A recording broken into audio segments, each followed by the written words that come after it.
నమస్కారం. రాజకీయ ముచ్చట్లకు స్వాగతం. తెలంగాణ రాష్ట్రం ఏర్పడి 10 ఏళ్ళు అయిపోయింది. 2 సంవత్సరాలు అంటే 2 దఫాలుగా 5 ఏళ్ళు కె చంద్రశేఖరరావు గారు పరిపాలించారు.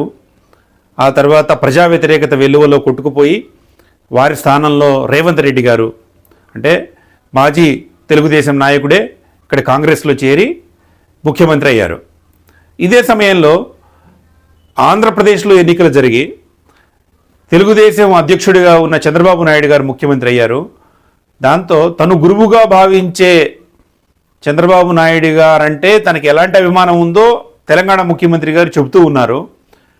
ఇద్దరు కూడా విభజన చట్టానికి సంబంధించిన సమస్యలు పరిష్కరించుకోవడం కోసమని ఈరోజు కలవబోతున్నారు. ఇది తెలంగాణ ఆంధ్ర 2 రాష్ట్రాలకి సంబంధించి ఒక కీలకమైన ఘట్టం. ఈ 10 ఏళ్లలో విభజన చట్టానికి సంబంధించి జరిగిన అన్యాయాలని, ఇబ్బందులని అర్థం చేసుకోవటానికి అప్పటి బీఆర్ఎస్ ముఖ్యమంత్రి చంద్రశేఖరరావు గారు కానీ, ఆ తర్వాత వచ్చిన జగన్మోహన్ రెడ్డి గారు కానీ వాళ్ళు ప్రయత్నాలు చేయలేదు. అంతకుముందున్న చంద్రబాబు నాయుడు గారు ఆ ఫస్ట్ 5 ఏళ్లలో ఆయన విభజన తర్వాత ఏర్పడిన పరిస్థితులను చక్కదిట్టడంలో ఉన్నారు. అప్పటి వాళ్ళ స్ట్రెయిన్ అయిన రిలేషన్స్ కూడా చంద్రశేఖరరావు గారికి వారికి కూడా, దానివల్ల ఆ పరిస్థితి ముందుకు వెళ్ళలేదు. ఇప్పుడు దానికి భిన్నంగా 2 రాష్ట్రాల ప్రజలు, తెలుగు ప్రజలు దీన్ని ఆహ్వానిస్తున్నారు. ఒక దగ్గర కూర్చొని 2 ముఖ్యమంత్రులు కూర్చొని దీనికి పరిష్కారం కోసం అసలు ఎవరికి ఎంత వస్తాయి, ఎంత రావాలి, ఏముందని చర్చించుకోవడం కోసం కలవడం, దానికి చంద్రబాబు నాయుడు గారు చొరవ చూసుకుని ఒక లెటర్ రాయడం, దానికి ప్రతిస్పందనగా ఈరోజు కలవాలని డెసిషన్ తీసుకోవడం జరిగాయి. ఈయన కాంగ్రెస్ పార్టీకి నాయకత్వం వహిస్తున్నారు. ఇక్కడ రేవంత్ రెడ్డి గారు, అక్కడ చంద్రబాబు నాయుడు గారు తెలుగుదేశం పార్టీ నాయకుడిగా ఉన్నారు. అయినప్పటికీ కూడా ఆ రాజకీయ విభేదాలు పక్కన పెట్టి ఒక సామరస్యపూర్వకమైన వాతావరణంలో కలవడం అనేది నిజమైన తెలుగు అభిమాని, తెలుగు ప్రజలని, తెలుగు నేలని అభిమానించి ఎవరైనా దీన్ని ఆహ్వానించాలి.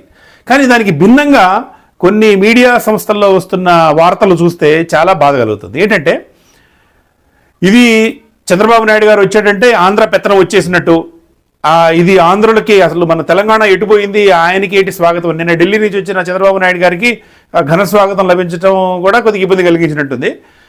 ఒక గజమాలతో ఆయన సత్కరించడం, ఏదో ఫ్లెక్సీలు కట్టడం, ఇదంతా కూడా ఇబ్బందికరంగా అనిపించి ఇష్టం వచ్చినట్టు వ్యాఖ్యలు చేస్తున్నారు. ఇంకా ముఖ్యంగా సోషల్ మీడియాలో ఈ ఒక బ్యాచ్ ఉంది, తెలంగాణ స్పృహని రగల్చాలి అని తహతహలాడే బ్యాచ్ ఒకటి. వీళ్ళు విపరీతమైన వ్యాఖ్యలు చేస్తున్నారు. ఇది ఏమాత్రం శోభస్కరంగా లేదు. నిజానికి 2019 ఎన్నికలప్పుడు చంద్రబాబు నాయుడు గారు వచ్చేస్తున్నాడు, ఆయన పెత్తనం వస్తుంది అని చెప్పి కేసీఆర్ గారు గెలిచారు. అసలు నిజానికి కేసీఆర్ గారు తెలంగాణని విఫలం చేశారనేది సర్వత్రా వినవస్తున్న మాట. అందుకే కదా ప్రజలు ఆయన్ని పక్కన పెట్టింది. ఈ సమయంలో 2 రాష్ట్రాల ముఖ్యమంత్రులు కలిసి కూర్చుంటున్న సమయంలో అవాకులు చవాకులు పేలటం అనేది ఎవరికీ కూడా శ్రేయస్కరం కాదు. ముఖ్యంగా తెలంగాణ మేధావులు ఈ విషయంలో జాగ్రత్త వహించాలి. ఈ మీడియా వాళ్ళు ప్లస్ ఈ తెలంగాణ రాష్ట్ర సమితి పెంచి పోషిస్తున్న కొన్ని సోషల్ మీడియా వాళ్ళు ఈ పిచ్చి పిచ్చి వ్యాఖ్యలు చేయడం కూడా బాగలేదు. ముఖ్యంగా ఏంటంటే కె చంద్రశేఖరరావు గారికి ఒక సమస్య ఉంది. ఏంటంటే ఆయనకు ఒక శత్రువు కావాలా. ముందు శత్రువు ఉంటే తప్ప ఆయన పోరాడలేరు. శత్రువు లేని పరిస్థితుల్లో ఏం చేయాలో తెలియక ఆయన ఫామ్ హౌస్కి పరిమితం అవుతారు. ఇలాంటి పరిస్థితుల్లో ఎంతో అద్భుతమైన వాతావరణం క్రియేట్ అయ్యి ఒక సమస్యలకు పరిష్కారం, ఒక ఎజెండా పెట్టుకుని కలుస్తున్నప్పుడు 2 ముఖ్యమంత్రులు అది ఎంతవరకు సఫలీకృతం అవుతుంది అనేది వేరే విషయం. దానికి వేరే రంగు ఆపాదించడం, ఎప్పుడో మరుగుపడిపోయిన తెలంగాణ వాదాన్ని రేకెత్తించడం కరెక్ట్గా లేదు. ఎందుకంటే తెలంగాణ వాదము అప్పట్లో దాన్ని పరిస్థితులు అవి వేరు, వాటి వల్ల ఆ ఉద్యమం వచ్చింది, అన్యాయం జరిగింది అనుకున్నాం. తెలంగాణ పునర్నిర్మాణం కోసం మనకు 10 ఏళ్ళు చేతికొచ్చింది, అయినా ఏం చేసాం? ఏం చేయలేదు. 10 ఏళ్ళు ఎజెండా లేని తెలంగాణ పునర్నిర్మాణం కోసం ఎజెండా లేకుండా బంగారు తెలంగాణని ప్రజలను మభ్యపెట్టి తెలంగాణని సర్వనాశనం చేశాం. ముఖ్యంగా విద్యారంగంలో జరిగిన అమానుషం అంతా ఇంత కాదు, అవినీతి, రోజుకు ఒక అవినీతి వస్తుంది. ఇవన్నీ కూడా అబద్ధాలు అనుకున్నా కూడా ముప్పేట ఇంత పెద్ద భారంగా తయారైన అప్పులు ఉన్నాయి. ఇది ఇంత దారుణ పరిస్థితుల్లో ఉన్నప్పుడు మనం కొద్దిగా ప్రాక్టికల్గా వ్యవహరిస్తే బాగుంటుంది. దానికి భిన్నంగా ఇది చంద్రబాబు మళ్ళీ వస్తున్నాడు, ఇదేంటి తెలంగాణ సంస్కృతి మీద ఆయన దాడి చేస్తున్నాడు అన్నట్లు అనడం బాగలేదు. నిన్ననే ఈ నిరుద్యోగులకు సంబంధించి ప్రభుత్వం వాళ్ళని అరెస్ట్ చేయడం అది జరిగితే వీళ్ళకేమో ముళ్ళ కంచెలు, ఆయనకేమో స్వాగత తోరణాలా, ఇదేంటి అని.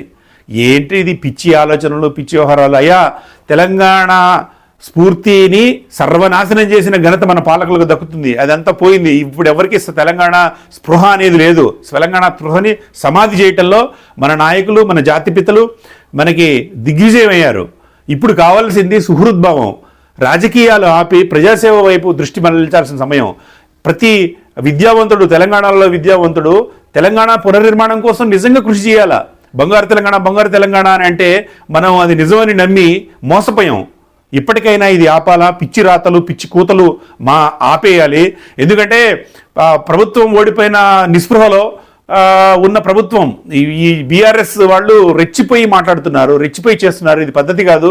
మీరు అందరూ కూడా జాగ్రత్త వహించి తెలంగాణ కోసం నిజంగా చిత్తశుద్ధితో జరుగుతున్న ప్రయత్నాలని మీరు స్వాగతించాలి తప్ప దానికి తెలంగాణ రంగు బులిమి ఇబ్బంది పెట్టడం బాగలేదు. ఇది ప్రజలు గమనిస్తున్నారు. ఇలాంటి అవాకులు చవాకులే బీఆర్ఎస్ కొంప ముంచాయి. బీఆర్ఎస్కి సంబంధించి పిచ్చి పిచ్చిగా వాగిన నాయకుల వల్లనే అధికారం కోల్పోయారు. అది ఇంకా గమనించకుండా అదే నాయకులతో ఇప్పుడు రాజకీయ ప్రయోజనాల కోసం విమర్శలు చేయిస్తున్నారు. ఇది పద్ధతి కాదు.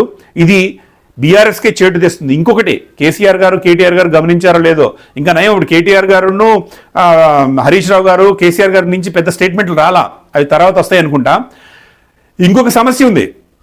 ఇప్పటిదాకా జగన్మోహన్ రెడ్డిని చాలా ఫ్రెండ్లీగా ఉన్న ఆయన చేయలేని పని ఇప్పుడు కొత్త ముఖ్యమంత్రులు చేస్తున్నప్పుడు కామ్గా స్వాగతించడం ఒక పెద్దరికం. నిజంగా తెలంగాణ పట్ల చిత్తశుద్ధి ఉంటే చేయాల్సిన పని అది. ఇంకొక విషయం ఏంటంటే, అయ్యా చంద్రశేఖరరావు గారు, రేపు ఎటుపోయి ఎటు వస్తుందో తెలియదు. రేపు మన పరిస్థితి బాగలేక మోదీ గారి సరసన చేరాల్సి వచ్చినా, ఒకటి మోదీ గారి సరసన చేరాల్సి వస్తే చంద్రబాబు నాయుడు గారు ఉపయోగపడతారు. అదే మన పరిస్థితి బాగలేని వ్యవహారం వస్తే ఇండి కూటమిలో చేరాలంటే రేవంత్ రెడ్డి గారు ఉపయోగపడతారు. మనము ఒంటరిగా పోయే పరిస్థితి లేదు. మనము ఆకాశంలో ఏదో దొరుకుతుంది మనకి అని చెప్పి కింద ముంత వలకబోసుకున్నట్టు ఉంది పరిస్థితి. కాబట్టి ఉభయతారకంగా ఈ ఇద్దరిని స్వాగతిస్తే భవిష్యత్తులో మనం ఏ కూటమిలో చేరాలన్నా కూడా వీళ్ళిద్దరే కీలకంగా ఉన్నారు. కాబట్టి ఇప్పుడు అవన్నీ మానేసి కొద్దిగా తెలివిడిగా ఆలోచించి, రాష్ట్రం కోసం ఇప్పటికైనా ఆలోచించి రాష్ట్రానికి మేలు చేసేటట్టు చూడాలి. ముఖ్యంగా ఈ తెలంగాణ అనుకూల పత్రికలు, తెలంగాణ వాదంకి మేమే ఛాంపియన్స్మి, పైగా ఉత్తర తెలంగాణ వాళ్ళు మాత్రమే ఛాంపియన్స్ అనే ఒక సెక్షన్ ఆఫ్ పీపుల్ తయారయ్యారు. అది కాదు. మీరు చేసిన అన్యాయం అంతా ఇంత కాదు. మీరు చేసిన విధానాల వల్ల, మేధావులు ఇచ్చిన పిచ్చి పిలుపుల వల్ల, ఒక వ్యూహం లేకుండా చేయడం వల్ల పిల్లలు రెచ్చిపోయి ఆత్మహత్యలు చేసుకున్నారు. ఇప్పటికీ కూడా అలాంటి పరిస్థితి ఉంది. ఇప్పుడు అది చేయొద్దు. రాజకీయ కారణాల రీత్యా, ఆర్థిక కారణాల రీత్యా, సామాజిక కారణాల రీత్యా ఈ ఇద్దరు ముఖ్యమంత్రులని స్వాగతించి వాళ్ళ అవుట్కమ్ ఎట్లా ఉంటుందో చూడటం మీద దృష్టి పెట్టాలి. ఆ తర్వాత నిజంగా తెలంగాణ ప్రయోజనాలకు భంగం కలిగించినట్టుంటే అవి ఎత్తి చూపొచ్చు, వాటి మీద పోరాడొచ్చు. అంతే తప్ప ఇప్పుడే దానికి ఎప్పుడో అయిపోయిన తెలంగాణ వాదాన్ని మళ్ళీ తీసుకురావాలని చేయొద్దు. తెలంగాణ వాదాన్ని భూస్థాపితం చేసిన గనులం మనం. ఇది వద్దు. ప్రశాంతంగా రాష్ట్రం కోసం ఇప్పటికైనా ఆలోచించండి స్వామి. ఇప్పుడైనా రాష్ట్రాన్ని బతికించండి. ఎందుకంటే రెండు కూడా అప్పుల కుప్పలై ఇబ్బందులు పడుతున్నాం.